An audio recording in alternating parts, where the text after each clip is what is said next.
मेरठ में लगातार बढ़ती एड्स के मरीजों की संख्या चौंका रही है। इस समय यहां पर मेडिकल कॉलेज में करीब 5,500 रजिस्टर्ड एचआईवी पॉजिटिव मरीज हैं।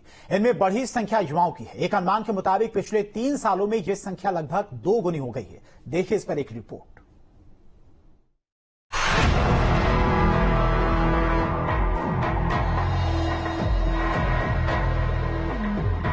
मेरठ मेडिकल कॉलेज में जारी एड्स कलेक्शन सेंटर के पदाधिकारियों की एक जरूरी बैठक हुई। जनपद में एड्स के लगातार बढ़ते मामलों के चलते हर महीने होने वाली इस बैठक का महत्व काफी बढ़ गया है। इससे जिले भर की एड्स रिपोर्ट और जागरूकता कार्यक्रम के बारे में चर्चा की जाती है। मेरठ में हाल ही के दिनों में एड्स के मरीजों की संख्या तेजी से बढ़ी है। पिछले 3 सालों में इनकी संख्या लगभग 2 गुनी हो गई है। इस समय रजिस्टर्ड एचआईवी पॉजिटिव मरीज करीब 5,500 हैं और इनकी संख्या में लगातार इजाफा होता जा रहा है। अब जो है जो ये बीमारियां हैं, जैसे इधर मेरठ में हेपेटाइटिस और एचआईवी और एससीवी ये इतना ज्यादा हो गया है कि जैसा कि आपने बताया कि यहाँ पे हमारे यहाँ जितने पंजीकृत पेशेंट हैं उनका रेगुलर बेस पे इलाज हो रहा है और ये पंजीकरण की संख्या हर समय बढ़ती ही जा रही है। इसका जो है जो निदान है वो बहुत जरूरी है और निदान से ज्यादा जरूरी है कि इस पे जो है जो प्रिवेंटिव मेजर्स लिए जाएं। और प्रिवेंटिव मेजर्स में जो भारत सरकार कर रही है, जो हमारी उत्तर प्रदेश सरकार कर रही है कि हम लोग रेगुलर अवेयरनेस के जो प्रोग्राम है वो चलाते हैं। लाला लाजपत राय मेडिकल कॉलेज मरीजों के इलाज के साथ साथ आमजन में जागरूकता फैलाने को लेकर भी काफी गंभीर है।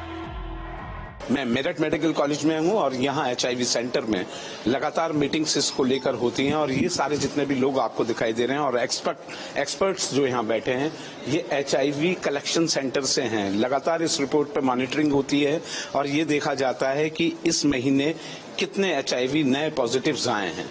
इसके अलावा जागरूक करने की भी जिम्मेदारी निजी संस्थाओं के साथ इन लोगों के पास है। ये लगातार प्रोग्राम चल रहा है, लेकिन सबसे गंभीर बात यह है कि जानकारी के अभाव में लोग इस गंभीर बीमारी की चपेट में आते जा रहे हैं। लगातार ये प्रोग्राम्स WHO के साथ केंद्र सरकार, स्वास्थ्य विभाग सभी चला रहे हैं, लेकिन इसको लेकर सबसे पहली बात जो प्रिंसिपल मेरठ मेडिकल कॉलेज ने कही, अपने पति पत्नी के प्रति वफादार रहें। सबसे पहला कारण यही है और ऐसे डॉक्टर्स के पास या नीम हकीमों के पास जाने से बचें जो सीरीज लगातार एक सीरीज को ही इस्तेमाल करते रहते हैं। और युवाओं में फैलता संक्रमण काफी चौंकाता है और इसलिए डॉक्टर जन्म कुंडली के साथ साथ हेल्थ कुंडली मिलाने पर भी जोर दे रहे हैं। असुरक्षित यौन संबंधों के साथ साथ सिरिंज से नशे की लत और कई बार टैटू बनाने पर भी लोग इस जानलेवा बीमारी से संक्रमित हो रहे हैं। कितने साल से एड्स है आपको? 2 साल हो गए। 2 साल। कैसे पता लगा था? तबीयत खराब हुई थी ज्यादा हमारी। तबीयत खराब ज्यादा हो गई थी। तबीयत ज्यादा खराब हो गई थी तो इलाज से राहत है? हाँ, इलाज से राहत है। कितने साल से एड्स है तुम्हें? ये हो गई जी 4 साल की। 4 साल। तो कैसे पता लगा तुम्हें ये बीमारी है? ये घर वाली गुजरी थी, खून ब्लड करा था जी मैंने यहाँ पे। अच्छा। तो उससे जांच में पता लगा था। तो घरवाली से तुम्हें लगा? जी। तो घरवाली को कैसे लगा? ये पता नहीं। ये दोनों ही बीमार हो? वो तो गुजर गई जी, स्वर्गवास हो गया था यहाँ पे। मेरठ में एड्स के मरीजों का आंकड़ा लगातार चौंका रहा है। डॉक्टर्स के साथ साथ स्थानीय प्रशासन भी इसको लेकर खासा अलर्ट है और लोगों को जागरूक करने का हर संभव प्रयास कर रहा है। पश्चिमी उत्तर प्रदेश के 10 से 12 जिलों में मेरठ मेडिकल कॉलेज में एड्स की रोकथाम का सबसे ज्यादा अच्छा प्रबंध है। यहाँ लगातार मरीजों की संख्या बढ़ती जा रही है, लेकिन उनका इलाज भी किया जा रहा है। कई मरीज ऐसे मिले जो शादी के बाद संक्रमित हो गए, जिनके बच्चे भी संक्रमित हो गए। इसमें लक्षण जो हैं वो साफ तौर पर तेज बुखार आना, जी मिचलाना, पेट खराब होना और त्वचा के रोग हो जाना, ये साफ तौर पर एड्स के लक्षण हैं।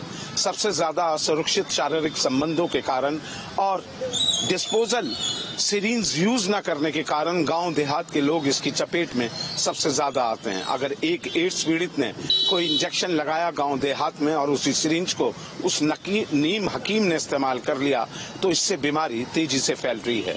यहाँ मेरठ मेडिकल कॉलेज में पिछले 2 साल में जिस तरीके से तेजी से एड्स के मरीजों की संख्या बढ़ी है वो काफी चौंकाने वाली है। आने वाले दिनों में अगर वृहद स्तर पर जागरूकता के कार्यक्रम गांव देहात में नहीं कराए गए तो ये संख्या लगातार बढ़ती जाएगी। साथ में ही स्वास्थ्य विभाग की भी जिम्मेदारी बहुत बड़ी हो जाती है। ऐसे नीम हकीम डॉक्टरों के खिलाफ कार्रवाई, लगातार छापेमारी जो दिखाई नहीं देती, लेकिन ये कार्रवाई करनी पड़ेगी कि क्वालिफाइड डॉक्टर्स के बिना कोई भी ऐसी प्रैक्टिस गांव देहात में करते ना मिले। क्योंकि ये बीमारी एक से दूसरे को बहुत तेजी से ट्रांसफर होती है और अगर इस चैन को अभी ब्रेक नहीं किया गया तो ये आंकड़ा बहुत ज्यादा बढ़ जाएगा। वीडियो जर्नलिस्ट नवीन पाल के साथ अभिषेक शर्मा, मेरठ। वहीं जालौन से बड़ी खबर